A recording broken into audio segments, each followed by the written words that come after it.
Bien, señores, ya estamos en la audiencia del día de hoy, miércoles. Nos acompaña Juan Dionisio Rodríguez, ex diputado de la República Dominicana y dirigente del Frente Amplio. Así es. Así es. Con nuestro invitado especial vamos a hablar de reformas, porque estamos en reformas, reforma constitucional y reforma fiscal. Buenas tardes, bienvenido al Tribunal de la Tarde. Gracias a ustedes por invitarnos. El Tribunal de la Tarde, muy visto, y gracias, yo me siento cómodo aquí.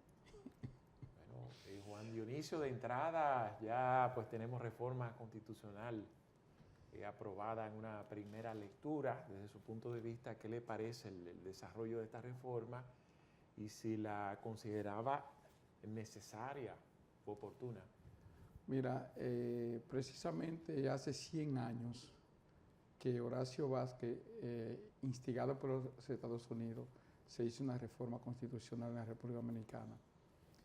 Y después de Horacio Vázquez, Trujillo, Juan Bosch, Balaguer, Leonel, vamos a decirlo en el orden, Hipólito, Leonel, Danilo Medina y ahora Luis Abinader. En 100 años, 7 presidentes han reformado la Constitución de la República Dominicana. ¿Por qué? Porque lo hace el poder constituido. Abinader ha planteado que quiere ponerle una cláusula petra a la Constitución, pero eso no es posible mientras lo haga el poder constituido.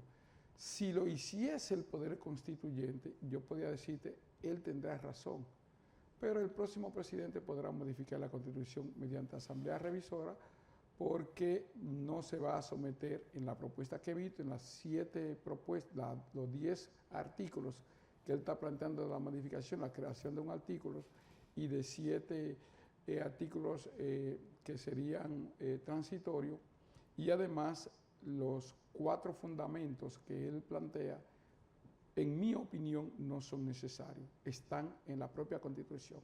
Quizá lo más relevante y antidemocrático de eso es la unificación de las elecciones, porque volveríamos de nuevo hacia el 94.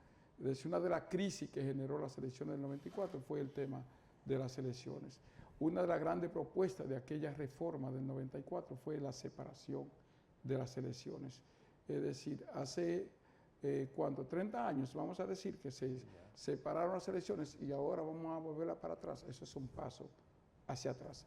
La calidad de la democracia que establece la propia Constitución Dominicana en su artículo 275 tiene que costar. La democracia cuesta y la democracia es participación. Es decir, deberíamos de tener 3 elecciones, la de los alcaldes y distritos, la del presidente solo y la del Congreso.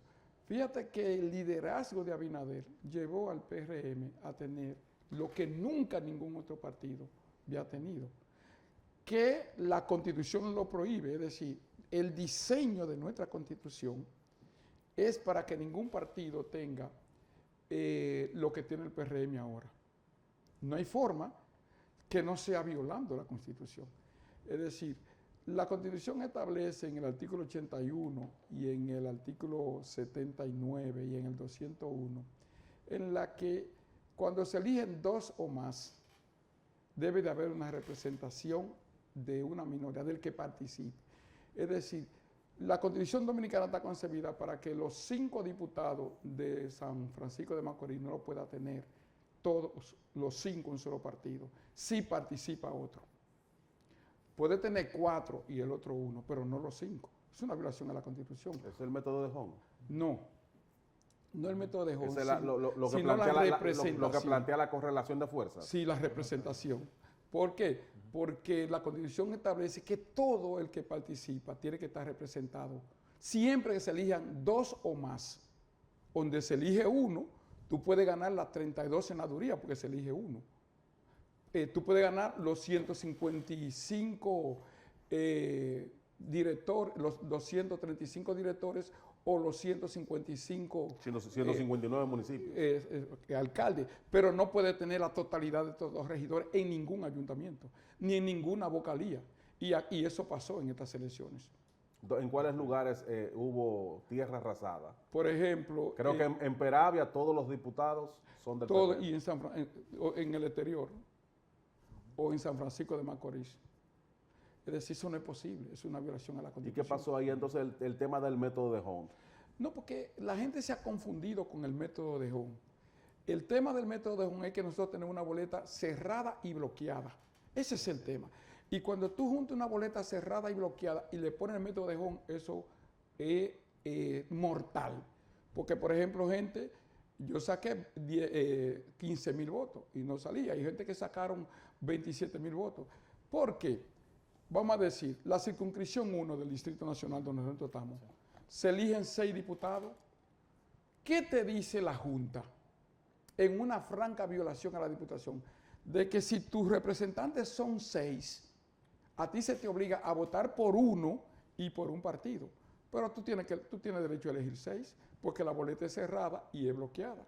Si yo tengo derecho a elegir 6, yo tengo derecho a votar por 6 candidatos que pueden ser del mismo partido o pueden ser del partido diferente. Si se aplicara así, no hubiera compra de voto, porque tú tendrías que comprar el voto 6 veces y tú no estás votando 6 veces. Tú lo que estás diciendo es que tus representantes son 6, porque por eso tenemos circunscripción. Tú tienes circunscripción de 2 electores, tienes de 11.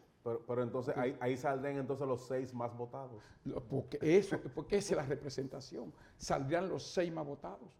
Y es posible que yo diga, bueno, mira, me gusta este del Frente Amplio, este del PRM, este del PLD, o este de la Fuerza, o este de Opción Democrática. Es decir, tú haces una amalgama de candidatos en función de su calidad y en función de la representación.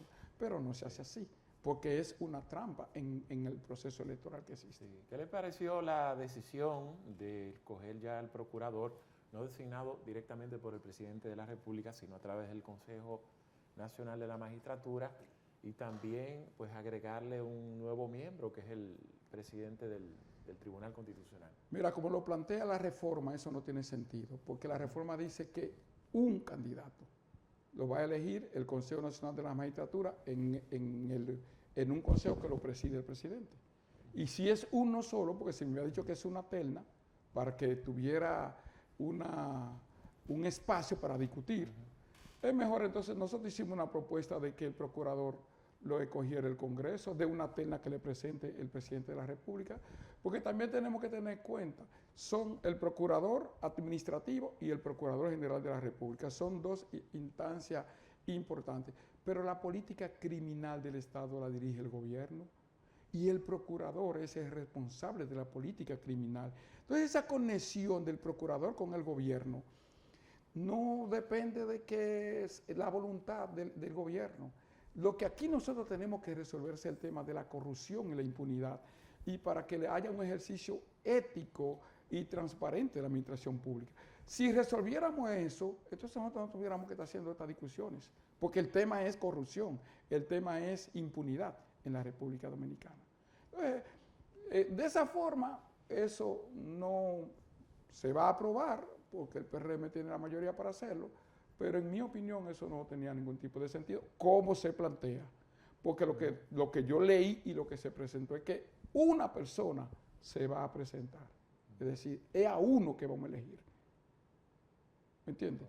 Y uno se va a presentar, es decir, el que el presidente decida, que ahora no lo va a decidir él, lo va a decidir el Consejo Nacional de la Magistratura, donde el presidente siempre va a tener mayoría. Mire, ¿y qué le parece a usted lo que ocurrió en la semana del pasado lunes? Que ya se presentó la propuesta a una reforma fiscal.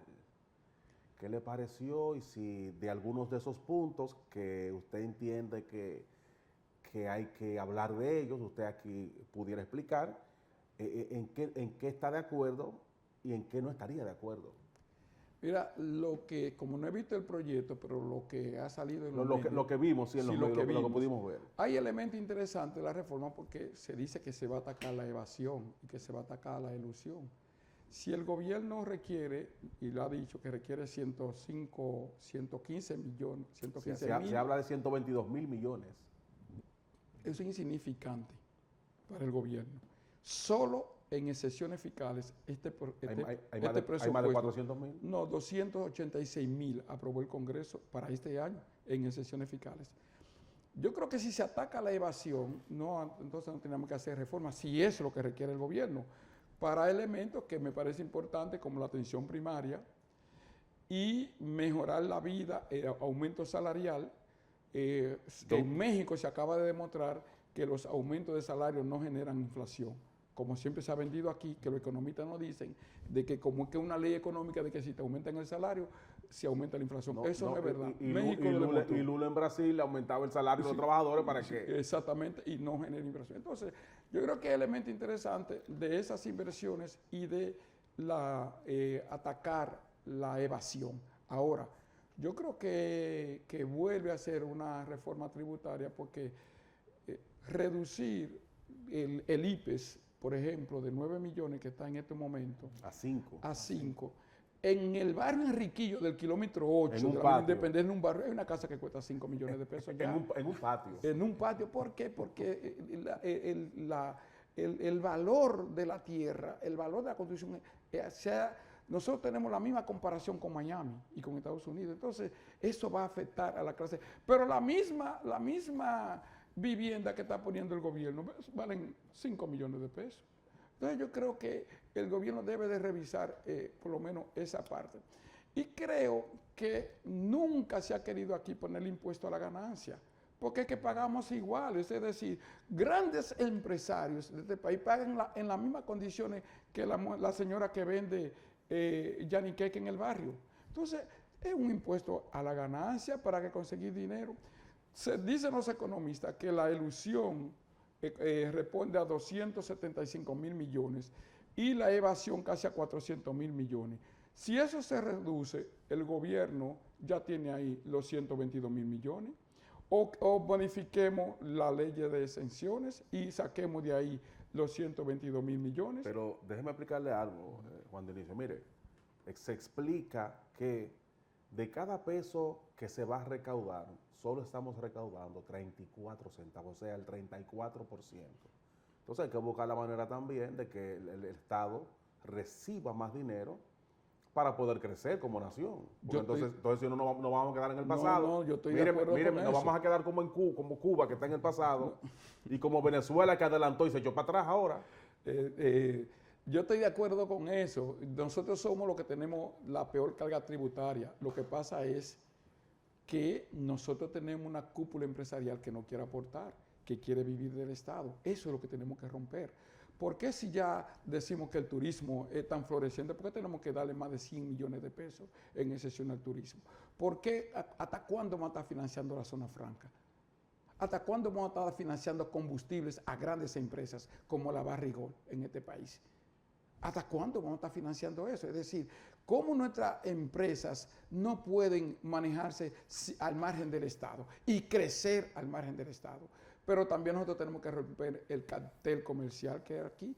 No es posible que aquí todos los productos se vendan al mismo precio. Aquí hay una componenda de todos los empresarios de que todos los productos se venden al mismo precio. Tú no puedes ir, que dame allí que venden más barato. Este es el único país de eso. En Estados Unidos tú vas y compras gasolina, tú te vas de Nueva York a New Jersey porque la gasolina es más barata.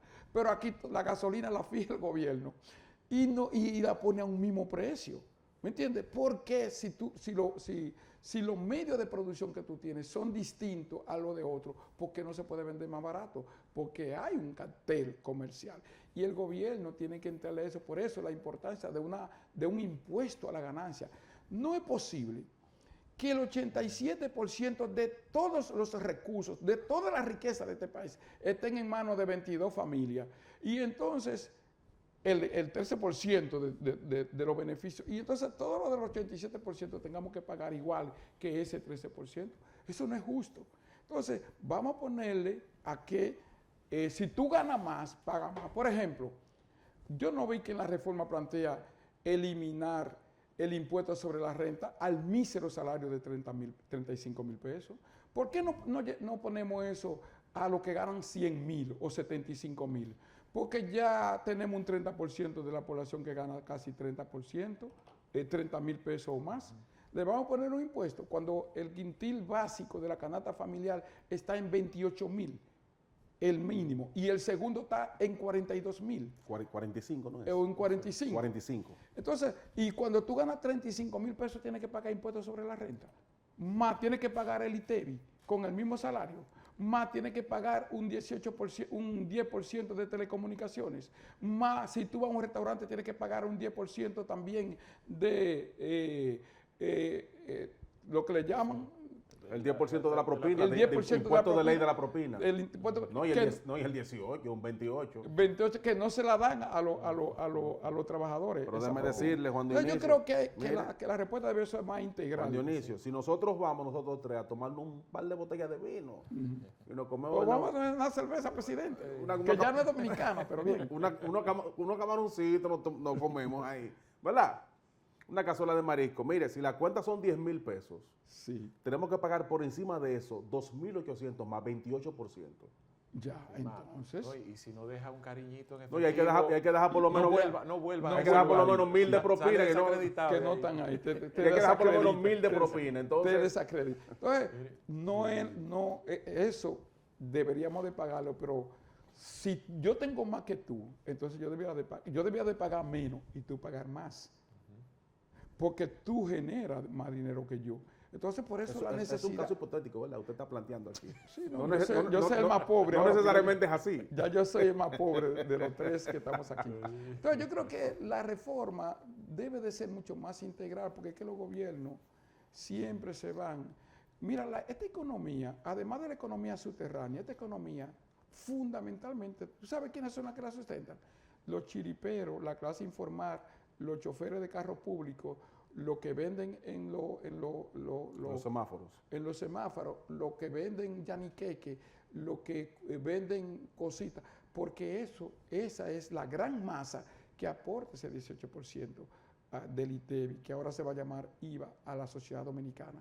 Pero la sociedad dominicana que genera tantos recursos, no se los retribuye. Perfecto. El 14% del Producto Interno Bruto es la del gobierno.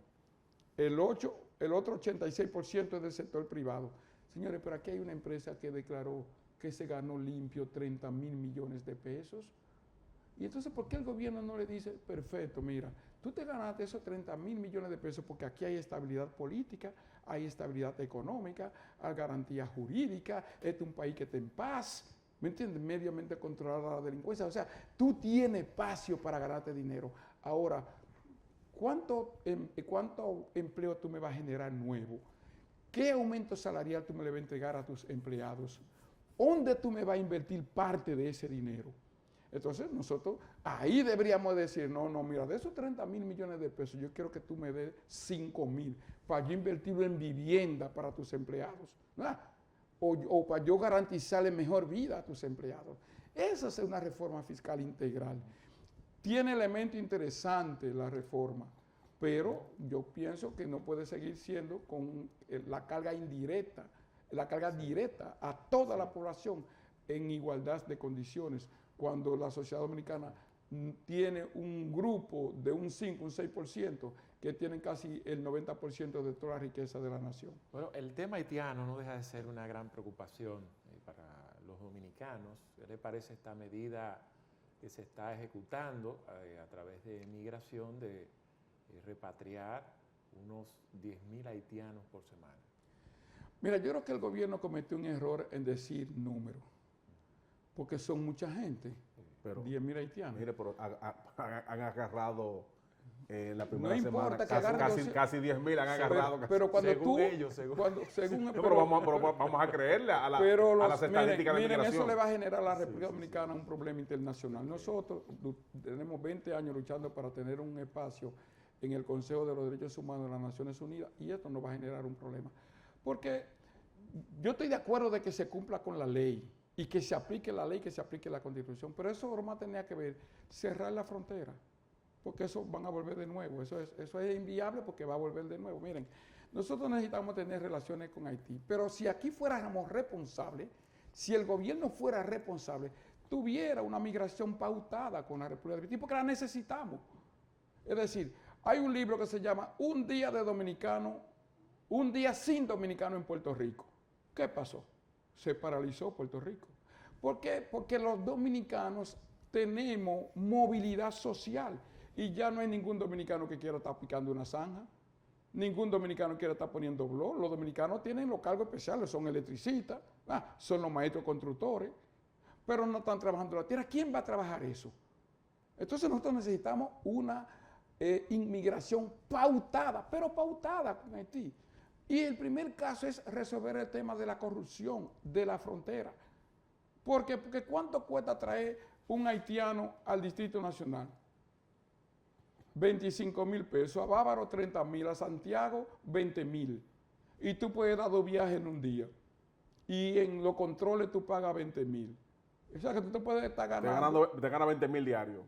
20,000 no, porque si tú pagas 20,000. Si pasa 10. Si pasaste 10, claro, que tú puedes traer 10 en un carro. Son 200,000 pesos. Y tú das 2 viajes. Y Julio Ernesto y yo ganándonos el dinero aquí, dando cotorre el día entero en la televisión. Entonces, yo creo que el tema haitiano nosotros tenemos que interiorizar. Yo estaba viendo ayer un periódico que me lo enseñó precisamente un ministro, del 1968.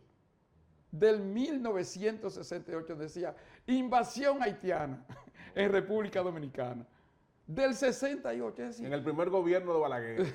Entonces, el tema haitiano, señores, es porque la sociedad dominicana ha ido profundizando unas ideas muy conservadoras. La sociedad dominicana está dando paso al conservadurismo y entonces, y no es la sociedad dominicana, es el mundo, que el neofascismo, el fascismo se está instalando. Y la única forma de lucha de esa corriente que está actualizándose en el mundo es la inmigración. ¿Qué hizo Biden cuando Trump cogió la inmigración como un elemento de campaña y estaba subiendo? Dijo, cerrada la frontera. No dijo que va a deportar 40,000, como dijo Trump, que iba a deportar 40 millones, ¿me entiendes? Entonces, yo creo que ese tema haitiano, además, señores, los derechos humanos son de la persona, no son de los estados. Hay que garantizar los derechos humanos a esa persona. Y cuando tú dices que va a agarrar 10,000, ¿tú estás seguro que tú le vas a garantizar los derechos humanos? ¿Tú estás seguro que no van a haber abuso? ¿Tú estás seguro que gente de esa, que tiene bienes aquí, las autoridades no se van a quedar con ellos? Que te van a quitar tu mueble, que te van a quitar tu casa, que te van a quitar lo que tú tienes. ¿Tú estás seguro que esas violaciones no se van a cometer? Entonces tú tienes que tener pendiente que tú no estás solo en el mundo, que existe una Declaración Universal de los Derechos Humanos y que tú tienes que respetar los derechos humanos para garantizar tu defensa, porque estoy de acuerdo que la República Dominicana tiene que garantizar su defensa, su autonomía, su soberanía, pero no deje que vengan, no deje que vengan, porque el tema es ese. ¿Por qué están aquí? ¿Por qué? ¿Cómo entran? ¿Quién lo dejó entrar? No, cómo entran sabemos y quién no lo dejan entrar también. Bueno, pues entonces... O entran por la frontera y lo dejan entrar esa mafia que ha estado ahí en los 300 kilómetros de línea fronteriza. Entonces, ¿por qué no enfrentamos primero eso? Cerrada la frontera. Pero también, ¿tú sabes cuántos consulados tenemos nosotros en Haití? 6. Territorialmente y habitacionalmente, poblacionalmente, tenemos la mayor cantidad de consulados que un país pueda tener en el mundo, Haití. Ni en Estados Unidos, que Haití cabe 600 veces en el territorio norteamericano, tenemos más consulados que Haití. ¿Y tú sabes cuánto dinero le producen ese consulado a la República Dominicana en los últimos años? 17 millones de dólares, solamente dándole visa a ciudadanos haitianos, que es otra casta de rico haitiano que han invertido aquí y que tienen muchas inversiones aquí. A eso no son inmigrantes, porque es un tema de pobreza. No quisiéramos concluir sin conocer su parecer acerca de esta situación que se ha dado en La Vega, que incluso involucra el partido al cual usted fue presidente, miembro, que es el Frente Amplio, la vicealcaldesa, ¿verdad? También. La vicealcaldesa de ustedes. No, miren, yo... Parece, ¿qué le pasó a la vicealcaldesa de ustedes? ¿Ustedes no la aconsejaron? Yo, que lo he dicho públicamente, no tengo opinión sobre eso. Yo no estaba de acuerdo con eso, ni estoy de acuerdo con eso. ¿Con que ella renunciara? Con que ella renunciara. Ya la presidenta del Frente Amplio se refirió a eso. Como yo no tengo... Yo soy de la base ahora del Frente Amplio, pero yo realmente eso no lo entendí. Porque todos sabíamos, conocíamos de esto, pero no conocíamos de que ella iba a renunciar. O sea, Y eso ha generado o sea un que tema. ustedes estaban enterados de que Kelvin Cruz, Sí, sí, sí, sí. tan pronto ganara la alcaldía, iba a un ministerio. Eso lo sabíamos. Ah, pero espérate, Julio Ernesto, pero espérate que el cuento ha cambiado. O sea, que ustedes sabían Porque como partido, eso se había filtrado ya. En el PRM de La Vega no querían que Amparo fuera la vicealcaldesa, porque eso se sabía. Lo que no sabíamos que ella iba a renunciar, pero es un asunto de una decisión que tomó el Frente Amplio y que yo no quiero. Pues entonces tienen que poner una vicealcaldesa de Frente Amplio que fuera guapa y que no renunciara. No apareció una allá en La Vega. Amparo, déjeme decirle que ese Amparo es vicealcaldesa desde el 2016, es decir, 2016 y del 2020. Y fue presidenta de la sala capitular en el 2002. Y fue regidora en el 98. Y también regidora con Kelvin. Es decir, ya tiene una experiencia porque además ese ayuntamiento dirigía ella, porque Kelvin era el presidente de la Liga Municipal Dominicana. ¿Y cómo ve la salida política de eso? ¿Que la decide el presidente de la República o nuevas elecciones, otro proceso? Mira, lo correcto ahí es que se hagan elecciones en La Vega, en mi opinión, porque hay un vacío constitucional. La ley 176 dice que lo puede suplir el presidente en el artículo 164, pero eso era cuando la constitución del 2002. La constitución del 2010 quitó eso. Por eso ayer se presentó un incidente en la Asamblea Nacional cuando la diputada Soraya Sora quiso presentar un transitorio en la Constitución para que La Vega, y no un transitorio, podía perfectamente volver otra vez a la Constitución del 2012, que decía que en caso de vacante de la vicepresidenta, el presidente asumiera. Pero yo creo que en La Vega lo correcto es hacer nuevas elecciones, porque la gente votó, la gente tiene derecho a volver a votar por su síndico, no que el presidente después a La Vega de uno de los síndicos más votados, lo nombre por decreto, y estamos ahora él también por decreto, nombre el síndico. Yo creo que el presidente tiene que sopesar eso, porque eso no sería bien en términos históricos para su legado como presidente. Bueno, agradecer a nuestro invitado y esperemos que usted nos acompañe más adelante. ¿Qué le Estamos parece? siempre a disposición. Muchas gracias a ustedes. Bueno, ustedes por la amabilidad de su sintonía. Nos despedimos, pero aquí estaremos mañana, como de costumbre, de 5 a 6 por Telefuturo Canal 23. Bye bye.